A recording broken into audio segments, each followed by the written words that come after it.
তাহলে রাসূলের সুন্নতের মধ্যে ইসলাম লিপিবদ্ধ আছে।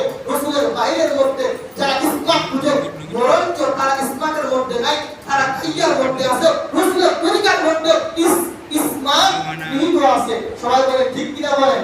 এবার বলেন এই 12 রবিউল আউয়ালের মধ্যে কাকে তালাশ করবে?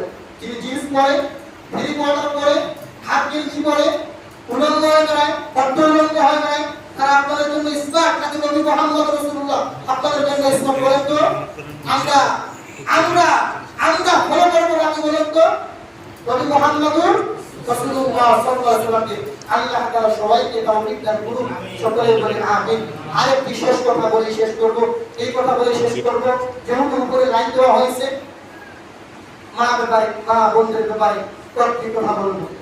আল্লাহ রাসূল সাল্লাল্লাহু আলাইহি ওয়াসাল্লাম বলেন পুরুষদের ব্যাপারে জান্নাত যাওয়া যতটা কঠিন, মেয়েদের ব্যাপারে জান্নাত যাওয়া তার থেকে অধিক সহজ। কি বলেন? পুরুষদের ব্যাপারে জান্নাতে যাওয়া যতটা কঠিন, মেয়েদের ব্যাপারে জান্নাতে যাওয়া তার থেকে অনেক সহজ। আল্লাহ রাসূল সাল্লাল্লাহু আলাইহি ওয়াসাল্লাম বলেন আল মারআতু ইযা المرأة إذا صلت خمسها وصامت شهرها وأحصنت فرجها وأطاعت بعلها فلتدخل الجنة إن شاءت। মুহাম্মদ রাসূলুল্লাহ সাল্লাল্লাহু আলাইহি ওয়াসাল্লাম বলেন কোন মহিলা, কোন মেয়ে যদি চারটা জিনিসের উপর আমল করতে পারে, কয়টা আমল? চারটা জিনিসের উপর যদি আমল করতে পারে, তাদের জন্য আল্লাহ তাআলা 8টি জান্নাতের দরজা আল্লাহ তাআলা খুলে দিবেন। সবাই বলুন সুবহানাল্লাহ।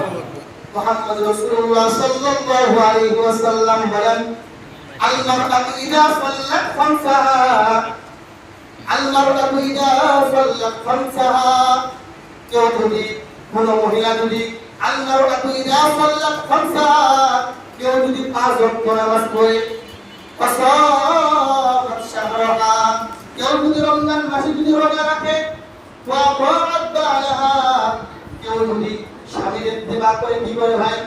স্বামীর ইত্তিবা করে। আজকে পুরুষ মানুষটা যতটা নামাজ পড়ে, মহিলা মানুষটা নামাজ পড়তে চায় না, ঠিক কি না বলেন?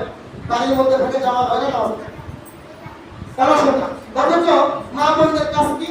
আকশাক আর বাড়ি কাপড় চুপড় গুছানো, তারপরে কাজ শেষ, নামাজ পড়ে না।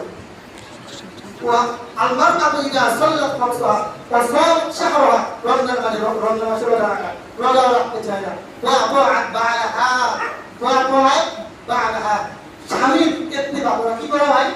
স্বামীর ইত্তিবা করা। আজকে বলে স্বামীর ইত্তিবা কি আছে? স্বামীর ইত্তিবা নাই, স্বামীর উপর আজকে মহিলারা কিভাবে দাসত্ববাদিতা করতে পারে, কিভাবে ব্যাপার দেখাইতে পারে, এই যুগ চলতেছে। অর্থাৎ স্বামীর উপরে কথা বলার এইভাবে একটা যুগ চলতেছে। স্বামীর কথা, মানে মহিলার কথায় স্বামী চলবে, বিভিন্ন কথায় স্বামী চলবে, এই যুগ বর্তমান চলতেছে।